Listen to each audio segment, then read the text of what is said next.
Hello friends, welcome back. तो चलिए start करते हैं न्यू टॉपिक और इसमें हम पढ़ने वाले हैं डिफेंस से रिलेटेड जो करंट अफेयर्स हैं उनके बारे में। इससे पहले पॉलिटी के 2 पार्ट्स हो चुके हैं, आप उनको देख लीजिएगा। आपको प्लेलिस्ट में मिल जाएंगे, मैं उनका लिंक भी डिस्क्रिप्शन में दे दूंगा या फिर आप कार्ड में भी देख सकते हैं। तो यहाँ पर अब स्टार्ट करने वाले हैं डिफेंस से रिलेटेड पहला पार्ट। वैसे पॉलिटी में और भी सीरीज आएंगी, लेकिन एक साथ हम अलग अलग टॉपिक्स को भी कवर करते हैं इसमें, तो उसके अकॉर्डिंग हम चलेंगे। ठीक है, तो चलिए स्टार्ट करते हैं हम first part of defence related current affairs. इसमें सबसे पहले हम कुछ मिशंस के बारे में देखते हैं। अब यहाँ पर देखेंगे कि 3 मिशन के बारे में बताया गया है। वंदे भारत मिशन, समुद्र सेतु एंड सागर मिशन। ये तीनों मिशन जो है ये लॉकडाउन के समय पे चलाया गया था, और जिसमें लॉकडाउन के समय पे जो ट्रैवल रिस्ट्रिक्शंस थी उसके समय जो इंडियंस बाहर फंसे हुए थे अब्रॉड दूसरी कंट्रीज में, उनको इवैक्यूएट करने के लिए इसमें 2 ऑपरेशन चलाए गए, जिसमें वंदे भारत और समुद्र सेतु था। और हमारे पड़ोसी देश, खास करके जो साउथ इंडियन ओशियन के आइलैंड्स हैं, आइलैंड कंट्रीज, उनको सहायता देने के लिए सागर मिशन चलाया गया था।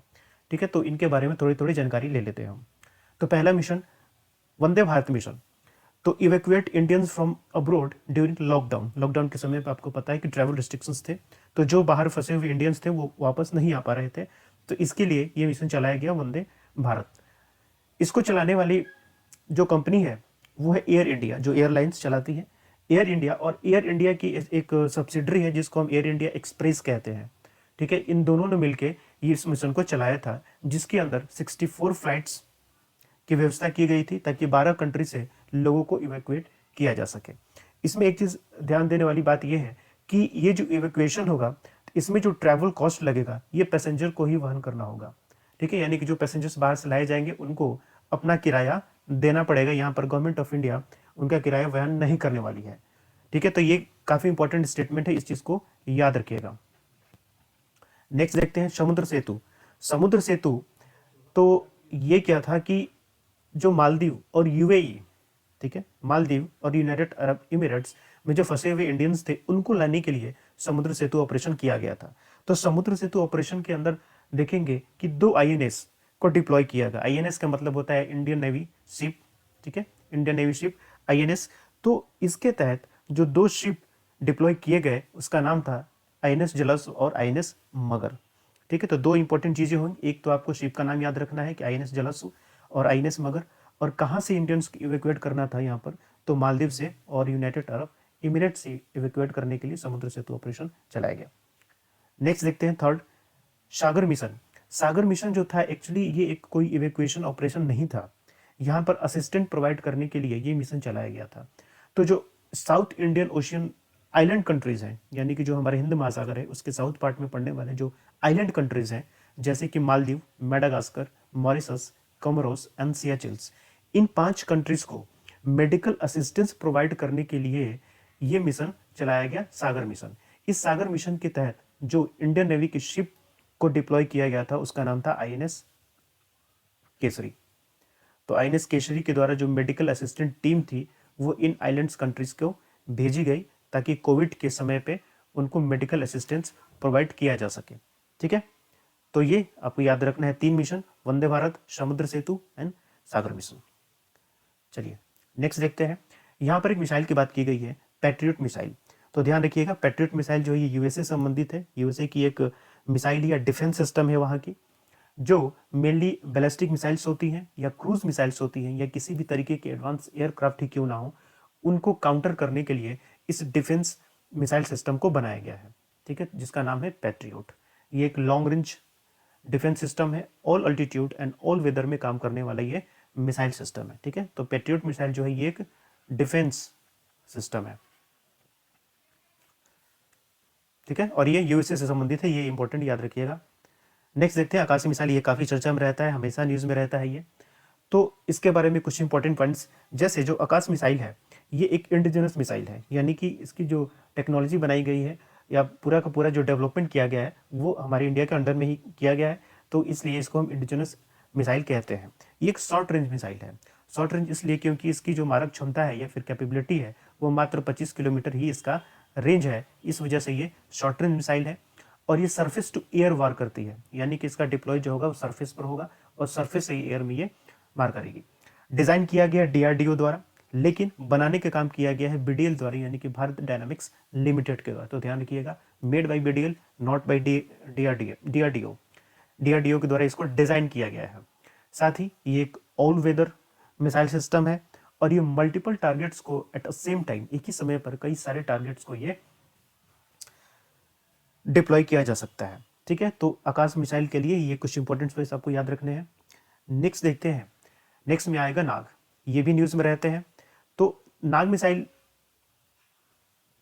जो होते हैं ये एंटी टैंक गाइडेड मिसाइल होते हैं। ठीक है, नाग मिसाइल जो होते हैं ये एंटी टैंक गाइडेड मिसाइल होते हैं और इंडिया में जो ये डेवलप किया गया है ये एक थर्ड जनरेशन का एंटी टैंक गाइडेड मिसाइल है जो दिन और रात दोनों के समय पे काम करता है। रेंज की बात करें तो इसका मिनिमम रेंज 500 मीटर है और मैक्सिमम रेंज आपको 4 किलोमीटर तक ये जाएगा। Again made by DRDO. ठीक है, तो नाग किस तरीके का मिसाइल है याद रखना है आपको, एंटी टैंक गाइडेड मिसाइल है ये।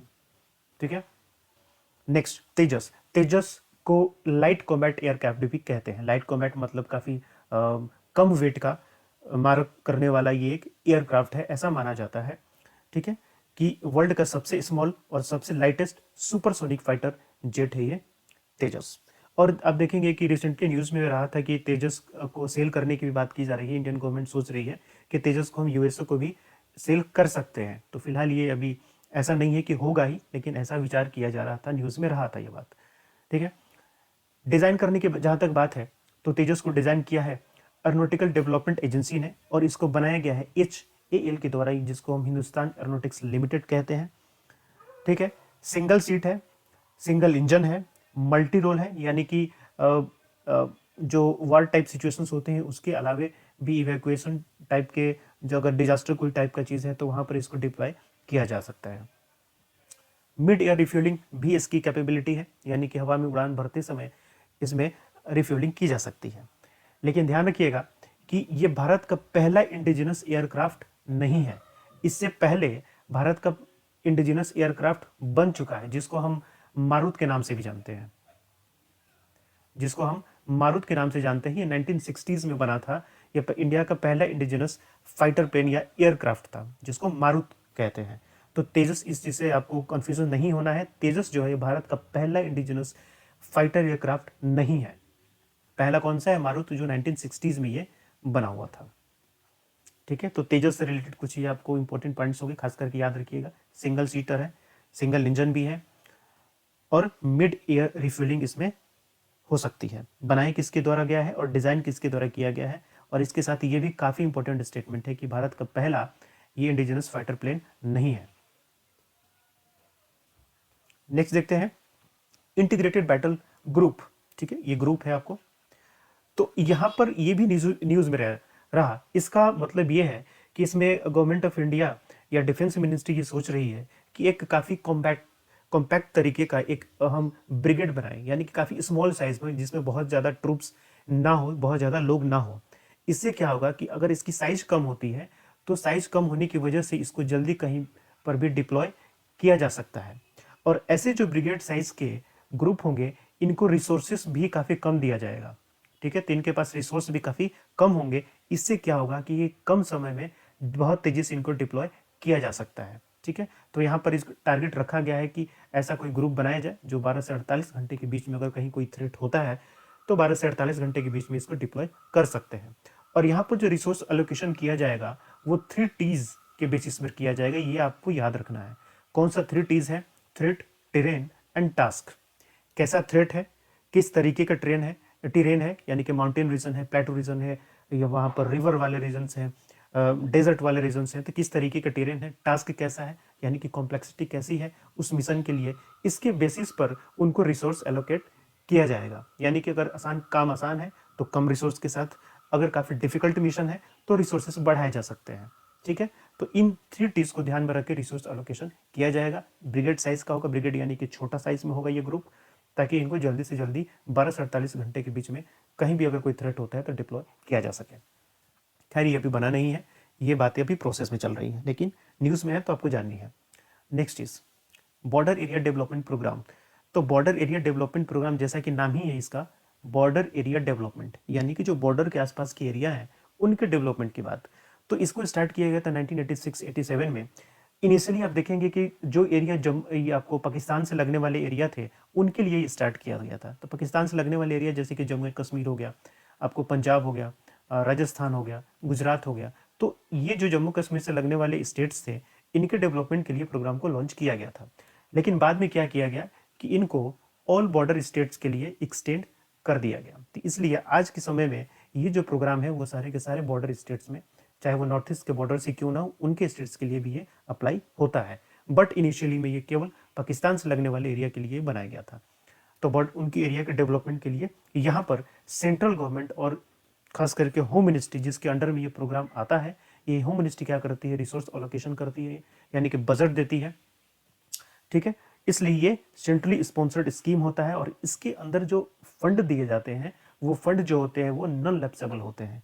नॉन लैप्सेबल का मतलब ये हुआ है कि मान लीजिए कि फाइनेंशियल ईयर 2020-21 में जितना पैसा दिया गया, अगर ये पैसा पूरा खर्च नहीं हो पाता है तो अब ऐसा नहीं है कि वो वापस आ जाएगा, वो कैरी फॉरवर्ड हो जाएगा, यानी कि 2021-22 का जो सेशन होगा ये उसमें ऐड हो जाएगा। तो ये नॉन लैप्सेबल होता है, काफ़ी इंपॉर्टेंट है, याद रखिएगा। खास करके 3 चीज़ें, भले आपसे ईयर पूछा जाए या ना पूछा जाए, लेकिन सेंट्रल स्पॉन्सर्ड स्कीम है, नॉन लैप्सेबल है, अंडर होम मिनिस्ट्री के अंडर में आता है और सारे बॉर्डर स्टेट्स के लिए अभी ये अप्लाई होता है, बट इनिशियली केवल पाकिस्तान से लगने वाले स्टेट्स के लिए था। तो कुछ इंपॉर्टेंट पॉइंट है जो आपको याद रखना है। Next, tour of duty. Tour of duty ये न्यूज़ में रहता है, इसका रीज़न इसलिए था क्योंकि यहाँ पर बातें चल रही थी कि जो सिविलियंस हैं, यानी कि जो आम लोग हैं, जो यूथ हैं, अगर वो चाहते हैं कि सेना में या आर्मी में वो काम करे कुछ टाइम तक, एक प्राइड के बेसिस पे कि उनको तो प्राउड मिले, तो इसलिए इस चीज़ की व्यवस्था की गई है। तो इस सर्विस को टूर ऑफ ड्यूटी कहा गया है कि एक टूर होगा आपका, टूर इन द सेंस आप 3 साल के लिए आप चाहें तो आर्मी ज्वाइन कर सकते हैं। शॉर्ट टर्म यानी कि 3 साल के लिए है, वॉलंटरी बेसिस पर है, जिनको मन करे वो ज्वाइन करेंगे। हाँ, एलिजिबिलिटी क्राइटेरिया तो जरूर होगी। ठीक है, तो इसको टूर ऑफ ड्यूटी कहा गया। लेकिन यहाँ पर एक चीज़ की कही गई कि कोई सेवरेंस पैकेज उनको नहीं मिलेगा। सेवरेंस पैकेज का मतलब है जैसे रिटायरमेंट के बाद आपको पेंशन्स मिलती हैं, आपको मेडिकल सपोर्ट्स मिलती है, फैसिलिटीज मिलती हैं, वो सारी चीज़ें आपको नहीं मिलेंगी इसमें। ठीक है, तो वॉलंटरी बेसिस पर है, अगर आपको मन करता है तो आप जाएंगे, 3 साल के लिए ज्वाइन करेंगे, उसके बाद आप घर आ जाएंगे। तो इसमें जो ज्वाइनिंग होगी, चाहे आप ऑफिसर ग्रेड के लिए भी ज्वाइनिंग कर सकते हैं या फिर जो सोल्जर ग्रेड होते हैं उनके लिए भी आप ज्वाइनिंग कर सकते हैं। ठीक, तो इसमें कोई समस्या नहीं है। तो इस चीज़ को टूर ऑफ ड्यूटी के नाम से जाना गया। Next, military gender advocate of year 2019 award. अब ये देखिए, ये मिलिट्री जेंडर एडवोकेट यानी कि ये फीमेल को दिया गया, या इस बार यहाँ पर फीमेल को दिया गया। ये यूएन के द्वारा दिया जाता है, United Nations for peace keeping operations. तो यहाँ पर 2 लोगों को, 2 फीमेल हैं जिनको ये अवार्ड दिया गया है, एक इंडिया के और एक ब्राज़ील। इंडिया में सुमन गवानी जो कि इंडियन आर्मी से बिलोंग करती हैं, इनको ये दिया गया है, और ब्राज़ील में कार्ला मोंटेरो। तो इन दोनों लोगों को जॉइंट फॉर्म में ये अवार्ड दिया गया 2019 का military gender advocate award. Next देखते हैं थर्ड, ये भी पहले न्यूज़ में काफ़ी रहता है और वैसे तो हर साल न्यूज़ में रहता है क्योंकि इसका डिप्लॉयमेंट आपको पता है कि इसका डिप्लॉयमेंट यूएसए ने किया हुआ है। कहाँ पर? साउथ कोरिया में। और साउथ कोरिया में इसलिए किया गया है नॉर्थ कोरिया की वजह से कि नॉर्थ कोरिया एक डिस्टर्ब्ड स्टेट या कंट्री जो हमेशा एक थ्रेट बना हुआ है साउथ कोरिया के लिए। इस वजह से यूएसए ने साउथ कोरिया में इस थर्ड को डिप्लॉय किया गया है। फुल फॉर्म क्या होता है? Terminal high altitude area defence, यानी कि ये एक डिफेंस सिस्टम है। ठीक है, यानी कि अगर सामने से कोई मिसाइल वगैरह आती है तो उनको ये मार गिराएगा। ठीक है, तो यूएसए के द्वारा डिप्लॉय किया गया है। ये एक anti ballistic missile defence system है। मिसाइल पार्क की बात कर रहे थे, एक मिसाइल पार्क होने की बात हो रही है जिसका नाम होगा अग्निप्रस्थ, जिसका नाम होगा अग्निप्रस्थ। ठीक है, इस अग्निप्रस्थ में क्या होगा कि जो आईएनएस कलिंगा है, यानी कि इंडियन नेवी शिप जो कलिंगा है, जिसका फॉर्मेशन 1981 में हुआ था और 1981 से लेके अब तक इसकी क्या हिस्ट्री रही है, ये पूरा का पूरा एक ग्लिम्स के फॉर्म में, एक प्रदर्शनी के फॉर्म में आपको इस अग्निप्रस्थ जो मिसाइल पार्क है यहाँ पर ये दिखाया जाएगा। ठीक है, तो अग्निप्रस्थ क्या है? एक मिसाइल पार्क है जहां पर आईएनएस कलिंगा की जो हिस्ट्री है वो यहाँ पर दिखाई जाएगी। नेक्स्ट देखते हैं मारिच। मारिच ये इंडियन नेवी इसका यूज करती है। और मारिच है क्या? मारिच एक torpedo detection and counter measure system है। यहाँ आप फिगर में देख रहे हैं, ये एक टोरपेडो है। टोरपेडो मेनली यूज किया जाता है जो सबमरीन्स वगैरह होती हैं उनको मार गिराने के लिए, यानी कि अंडर वाटर ऑपरेशन के लिए। तो ये जो मरीज क्या करेगा, ये इस तरीके के टोरपेडो को डिटेक्ट करेगा और उनके लिए काउंटर मेजर स्टार्ट करेगा। या काउंटर मेजर का मतलब उनको मार गिराने के लिए ये अपनी तरफ से एक मिसाइल लॉन्च करेगा। ठीक है, तो ये मरीज है जो कि टोरपेडो डिटेक्शन और काउंटर मेजर सिस्टम की तरह काम करता है। इसका यूज करती है इंडियन नेवी। ठीक है, तो ये पहला पार्ट हुआ जिसमें हमने डिफेंस के बारे में देखा। अब नेक्स्ट पार्ट में अगेन हम डिफेंस को कंटिन्यू करेंगे। चलिए, thank you, best of luck.